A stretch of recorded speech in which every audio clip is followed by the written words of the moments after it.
तो अब बात करते हैं आर्ट्स एंड कल्चर के बारे में। ये एक ऐसा सब्जेक्ट है या फिर ये एक ऐसा टॉपिक है जो तब तक अच्छे से पढ़ा नहीं जा सकता या पढ़कर समझा नहीं जा सकता जब तक आपने एंशियंट हिस्ट्री को ढंग से प्रिपेयर नहीं कर लिया। जब तक आप एंशियंट हिस्ट्री को अच्छे से नहीं पढ़ लेते तब तक ये सब्जेक्ट आपको अच्छे से समझ में नहीं आएगा। ये बिल्कुल वैसा ही है कि आप मैथ्स में एडवांस चीज़ें पढ़ना चाहते हैं बट आपको प्लस माइनस मल्टीप्लिकेशन और डिवीजन ही नहीं आता। लगभग लगभग वैसी कहानी है कि जब तक आप एंशियंट हिस्ट्री अच्छे से प्रिपेयर नहीं करेंगे तब तक आपको आर्ट्स एंड कल्चर अच्छे से समझ में नहीं आएगा। अगर आया भी तो आप उतना अच्छी कमांड नहीं बना पाएंगे इसके ऊपर जितना यूपीएससी क्लियर करने के लिए अपने को लगती है। तो यह अच्छे से समझिए, ध्यान रखिएगा इस बात का कि हमें एंशियंट हिस्ट्री इसलिए भी अच्छे से पढ़नी है ताकि हमें आर्ट्स एंड कल्चर अच्छे से समझ में आ सके। और ये प्रीलिम्स के पॉइंट ऑफ व्यू से बहुत इंपॉर्टेंट टॉपिक है। मेंस में हमेशा 2-3 क्वेश्चन एंशियंट आपके आर्ट्स एंड कल्चर से, आर्किटेक्चर से कुछ ना कुछ पूछा ही जाता है। स्पेसिफिकली मेंस के सिलेबस में मेंशन्ड है, यहाँ से भाई कुछ ना कुछ जो है आना ही आना है। तो ये बहुत इंपॉर्टेंट टॉपिक है और जब तक एंशियंट हिस्ट्री आप अच्छे से नहीं पढ़ोगे तब तक ये आपको ढंग से समझ में आएगा नहीं। हैविंग सेड दैट, अब आर्ट्स एंड कल्चर में आपको पढ़ना क्या है? तो आर्ट्स एंड कल्चर में क्लास 11th और क्लास 12th की एनसीईआरटी की किताबें आती हैं। यहाँ पे शायद 12th में लिखना भूल गया, स्किप हो गया। तो क्लास 11th और क्लास 12th की आर्ट्स एंड कल्चर की एनसीईआरटी की किताबें आती हैं। इन दोनों किताबों को आपने पढ़ना है और सिर्फ इन्हीं को पढ़ना है, इसके अलावा कुछ और पढ़ने की जरूरत नहीं है। ये किताबें मस्ट हैं। आप इनको ऐसे समझ लें कि ये आपकी गीता है, ये आपकी बाइबल है। इन किताबों के बिना आपका काम नहीं चलेगा। 11वीं क्लास की एनसीईआरटी की किताब है आर्ट्स एंड कल्चर की और 12वीं क्लास की एनसीईआरटी की आर्ट्स एंड कल्चर की किताब है। सीधे सीधे सवाल लगातार पूछे जा रहे हैं। 2021 में आए हैं, 22 में आए हैं, 23 में आए हैं, 24 में आए हैं और आगे भी आएंगे। तो आर्ट्स एंड कल्चर के लिए क्लास 11th और क्लास 12th की एनसीईआरटीज आती हैं। इनको आपने पढ़ना है, एक एक लाइन, एक एक वर्ड आपके पहले से लेके आखिरी पेज तक कवर टू कवर आपने दोनों किताबों को ढंग से पढ़कर खत्म करना है। जितनी बार आप पढ़ सकें, इसमें तो मैं ये भी नहीं कहता कि आप 10 बार पढ़ें, 20 बार पढ़ें। जितनी बार आप पढ़ सकें उतनी बार पढ़िए, जितनी बार में आपको याद हो सके उतनी बार में याद करिए। खास तौर पर इन किताबों के पीछे की तरफ में ग्लोसरी दी हुई है, उसमें काफी सारे अलग अलग टर्म्स दिए हुए हैं, वो आपको अच्छे से प्रिपेयर करना है। एमसीक्यू वहां से भी बनाए जाते हैं। क्लास 12th की जो एनसीईआरटी की किताब है आर्ट्स एंड कल्चर की, उसमें पेंटिंग्स के बारे में डिटेल में बताया गया है। उन सारी अलग अलग जो पेंटिंग्स के स्कूल्स हैं, अलग अलग तरीके की जो पेंटिंग्स हैं, उनकी जो खासियत है, स्पेसिफिक वहाँ की जो फेमस पेंटिंग्स के नाम है, जितनी भी ये सारी चीजें हैं आपको अच्छे से प्रिपेयर करनी है। एक क्लास 11th की एनसीईआरटी में टेम्पल आर्किटेक्चर के बारे में बहुत डिटेल में बातचीत की गई है आर्ट्स एंड कल्चर में। तो हर एक तरीके के टेम्पल आर्किटेक्चर को ढंग से पढ़ना है। ब्रॉन्ज आर्किटेक्चर, जो ब्रॉन्ज की जो स्कल्पचर्स बनाए जाते थे तो उसके बारे में बातें की गई हैं, वो देखना है। हड़प्पन सिविलाइजेशन के टाइम पर जो आर्ट्स एंड कल्चर हुआ करता था उसको आपने पढ़ना है। एक एक चीज, मतलब ये किताब जो है इसका एक एक शब्द आपके लिए गंगा जल के समान है। इसको अच्छे से प्रिपेयर करना है। ये बहुत पवित्र किताबें हैं। अगर आप यूपीएससी के एस्पिरेंट हैं तो, और बड़े डेडिकेटेड किस्म के, भक्त किस्म के एस्पिरेंट हैं तो इसको अच्छे से पढ़ना है। बस कुल मिलाकर मैं ये बात कह सकता हूँ एम्फेसिस करके, डजेंट मैटर कोचिंग में जाते हो या सेल्फ प्रिपरेशन कर रहे हो, 11वीं और 12वीं की आर्ट्स एंड कल्चर की एनसीईआरटी चार्ट डालनी पड़ेगी। इसके अलावा कोई और ऑप्शन नहीं है। It's as simple as that.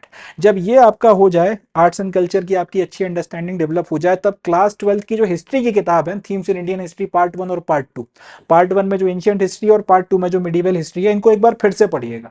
इस बार आर्ट्स एंड कल्चर के पर्सपेक्टिव से या आर्ट्स एंड कल्चर के पॉइंट ऑफ व्यू से पढ़िएगा और आपको एक नई रोशनी में ये किताबें दिखेंगी। इसमें अब आर्ट्स एंड कल्चर के पॉइंट ऑफ व्यू से आपको एडिशनल इन्फॉर्मेशन मिलेगी। वो सारी की सारी इन्फॉर्मेशन आपने अडॉप्ट कर लेनी है। जैसे कि 2 चैप्टर्स आते हैं बुक नंबर 2 में, एक तो किंग्स एंड क्रॉनिकल्स हैं और एक मिडिवियल टाइम पीरियड में किस तरह से फार्मर्स और बाकी जो आपके राजा वगैरह हुआ करते थे उनके बीच में रिलेशनशिप थे, उसको बड़े डिटेल में बताया गया। अगर आप उसे नॉर्मली एवं ही पढ़ते हो तो आपको इतना मैटर नहीं करेगी। जब आप उसे हिस्ट्री के पॉइंट ऑफ व्यू से पढ़ते हो तो उसका एक अलग अपील रहती है। जब आप आर्ट एंड कल्चर के पॉइंट ऑफ व्यू से पढ़ते हो तब आपकी एक अलग तरीके की अंडरस्टैंडिंग डेवलप होती है। आपको समझ में आता है कि पेंटिंग्स को लेकर आपके जो मुगल बादशाह हुआ करते थे और उलेमा हुआ करते थे, उनके बीच में किस तरीके की टसल चल रही थी। ऐसे अगर आप पढ़ोगे हिस्ट्री के पॉइंट ऑफ व्यू से तो अच्छा लगेगा, मजा आएगा। और 2 एक बातें पता चल जाएंगी कि भाई ये किताब खाना नाम की जगह होती थी, किताब ऐसे बनाई जाती थी, फलाना ठिकाना। मगर जब आप इसे आर्ट्स एंड कल्चर के पॉइंट ऑफ व्यू से पढ़ोगे और वहां पर जो टसल हो रहा है बादशाह के बीच में और उलेमाओं के बीच में, उलेमा बोल रहे हैं कि तस्वीरें मत बनाओ, बादशाह बोल रहा है कि भाई तस्वीरें बनाने में तुम्हें तकलीफ क्या है। एक बोल रहा है रिलीजन के खिलाफ है, एक बोल रहा है कि ईश्वर ने जो ये कैपेबिलिटीज आपको दी हैं जिसकी मदद से आप इस तरीके की चित्रकारी कर कर उसको जितना हो सके उतना सजीव बना सकते हो, तो ईश्वर के ज्यादा करीब जाने का तरीका है। अब यहाँ पर इन दोनों के कन्फ्लिक्ट, दो आपकी कन्फ्लिक्टिंग पोजिशन को और इनके बीच के कन्फ्लिक्ट को बताया गया। जब आप इसको आर्ट्स एंड कल्चर के पर्सपेक्टिव पर्सपेक्टिव से पढ़ते हो और इसके ऊपर जब आपको समझ में आता है कि किस तरीके के क्वेश्चंस पूछे जा सकते हैं मेंस में, तब आप इसे एक नई रोशनी में देखते हो।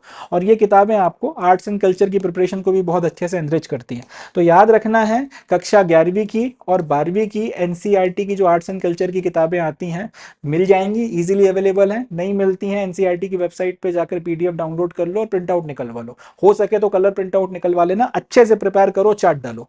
जब ये हो जाए उसके बाद में क्लास 12th की एनसीईआरटी की हिस्ट्री की बुक 1 और बुक 2 जिनको आप पहले ही पढ़ चुके हो फिर से उठाओ, आर्ट्स एंड कल्चर के पर्सपेक्टिव से पढ़ो। एंड बिलीव मी, आप चाहो तो मुझे बाद में कमेंट्स में अगर आपको याद रहे तो आके बताना भी इस बात को, आप उसको एक नई रोशनी में देखोगे और आर्ट्स एंड कल्चर के पॉइंट ऑफ व्यू से आपको इसमें और एडिशनल इन्फॉर्मेशन मिलेगी जिसको आप अपने नोट्स में एडअप कर लेना। इतना करने के बाद में दो और सोर्सेज होते हैं जिनको लोग बाग पसंद करते हैं। कई लोग नितिन सिंघानिया के साथ में जाते हैं और कई लोग एनआईओएस का मटेरियल आर्ट्स एंड कल्चर का ले लेते हैं, उससे भी पढ़ते हैं।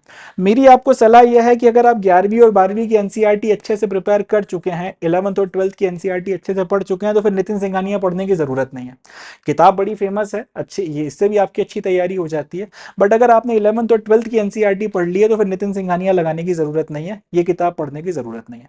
अगर आप क्लास 11th एंड 12th की एनसीईआरटी पढ़ चुके हैं बट फिर भी आपको लग रहा है कि सब लोग नितिन सिंघानिया पढ़ रहे हैं, नितिन सिंघानिया कर रहे हैं, तो एक चाहें तो आप भी इसको पढ़ के देख लीजिए। बट मुझे नहीं लगता कि इसको पढ़ने के बाद भी आपको कुछ बहुत ज्यादा फर्क पड़ेगा। जितनी भी आपकी मैक्सिमम प्रिपरेशन थी वो यहीं पर हो चुकी होगी। एक आध कुछ एडिशनल पॉइंट जैसे बुद्धिज्म जैनिज्म का चैप्टर नितिन सिंघानिया ने थोड़ा ज्यादा डिटेल में समझा दिया है, वो आपको एक अच्छा मिल जाएगा।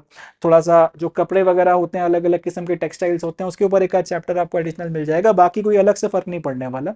तो अगर आपने क्लास 11th एंड 12th की एनसीईआरटी अच्छे से प्रिपेयर कर ली है और ये देख लिया है, तो इससे ज्यादा आर्ट्स एंड कल्चर में और देखने की जरूरत नहीं है, क्योंकि ये टॉपिक फिर एकदम समंदर की तरह है, अनंत है। कितना भी पढ़ लो वो अल्टीमेटली कम है। अगर यूपीएससी ने कसम खा ली कि आर्ट्स एंड कल्चर में से ऐसा सवाल पूछना है जो किसी से ना बने, तो फिर वो किसी से नहीं बनेगा। और तुक्केबाजी में कोई कर ले तो एक अलग बात है। तो वही बात है, इतना बहुत है, इसी को अच्छे से प्रिपेयर कर लीजिए। नितिन सिंघानिया देख सकते हैं, इतना पढ़ने के बाद में अगर इसके कोई एक आध चैप्टर आपको इंटरेस्टिंग लगता है, एडिशनल आप एडअप कर लीजिए। बट अलग से इस किताब को फिर कवर टू कवर पढ़ने की जरूरत नहीं है। And same goes for NIOS material, इसको आप चाहें तो इग्नोर कर सकते हैं। कई लोग पढ़ते हैं एनआईओएस का मटेरियल भी पढ़ते हैं, चाहे तो इसको भी एक बार देख सकते हैं। बट इतनी तैयारी के बाद में अगर आप इसको देखेंगे, इतना कर चुकने के बाद में, चाहे आप इस किताब को देख लें चाहे इस किताब को देख लें, एडिशनल बहुत ज्यादा कोई चीजें आपको देखने को नहीं मिल जाएंगी। इनको आप चाहें तो अवॉइड भी कर सकते हैं। अगर आपकी आत्मा नहीं मानती, एक आध बार नजर डाल लीजिएगा, आपका फिर वही पर्सपेक्टिव बनेगा कि इनको छोड़ा जा सकता है। एक आध कोई एडिशनल इन्फॉर्मेशन मिल गई तो वो एडअप कर ली, बाकी इनको स्किप किया जा सकता है। ये इतना इतना जो है, इससे ज्यादा इसमें आर्ट्स एंड कल्चर में कुछ और करने की जरूरत नहीं है, ना प्रीलिम्स के लिए ना मेंस के लिए। इससे ज्यादा आपके कुछ और इसमें से काम का नहीं है, इससे ज्यादा आपको इसमें पढ़ने की जरूरत भी नहीं है। अब बात करते हैं ज्योग्राफी के बारे में।